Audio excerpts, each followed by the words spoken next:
আপোনাৰ যদি পৃথিৱীত থাকি আমনি লাগিছে তেন্তে আপোনাৰ তাত আছে আন এটা অপশ্যন আপুনি মংগল গ্ৰহলৈ যাব পাৰে কিন্তু ইয়াৰ বাবে আপুনি কৰিব লাগিব কিছু বছৰ অপেক্ষা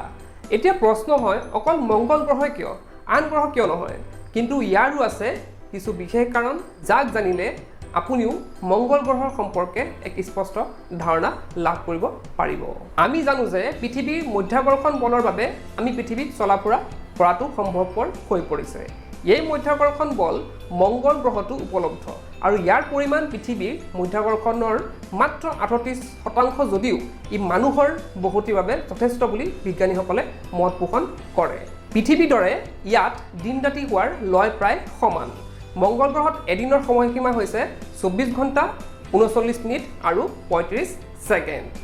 ইয়াৰ বায়ুমণ্ডল প্ৰাণীৰ জীৱন ধাৰণৰ বাবে যথেষ্ট উপযোগী কিয়নো ই জীৱজগতৰ বাবে ক্ষতিকাৰক অস্মিক আৰু সান ৰেডিয়েশ্যন অহাত বাধা প্ৰদান কৰে ইয়াত যথেষ্ট পৰিমাণে সূৰ্যৰ তাপ পৰে যাৰ দ্বাৰা ভৱিষ্যতে ইয়াত সৌৰশক্তি উদ্ভাৱনৰ পূৰ্ণ সম্ভাৱনা আছে আমি জানো যে জীৱ-জন্তু জীয়াই থাকিবলৈ পানীৰ প্ৰয়োজন আৰু মংগল গ্ৰহৰ মাটিত পানীৰ নিষ্কাশন পৰিলক্ষিত হৈছে যিয়ে প্ৰাণী থাকিব পৰা সম্ভাৱনা অধিক দীৰ্ঘ কৰি তুলিছে মংগল গ্ৰহত ঠাণ্ডা আৰু গৰমৰ পৰিমাণ প্ৰায় সমান অৰ্থাৎ বেছি গৰমো নহয় বা বেছি ঠাণ্ডাও নহয় যাৰ দ্বাৰা ইয়াত পানী থকাৰ বাবে উপযোগী বাতাবৰণ সৃষ্টি হৈছে মংগল গ্ৰহত প্ৰাণী থাকিব পৰা যথেষ্ট সম্ভাৱনা দেখা দিছে যদিও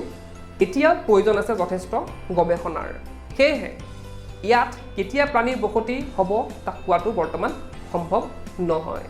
কেনে পালে এই ইনফৰমেশ্যনখিনি আপোনালোকে কমেণ্ট বক্সত জনাব পাৰে তথ্যযুক্ত আৰু আচৰিত খবৰৰ বাবে চাই থাকিব দ্য আছামিজ এক্সপ্লৰাৰ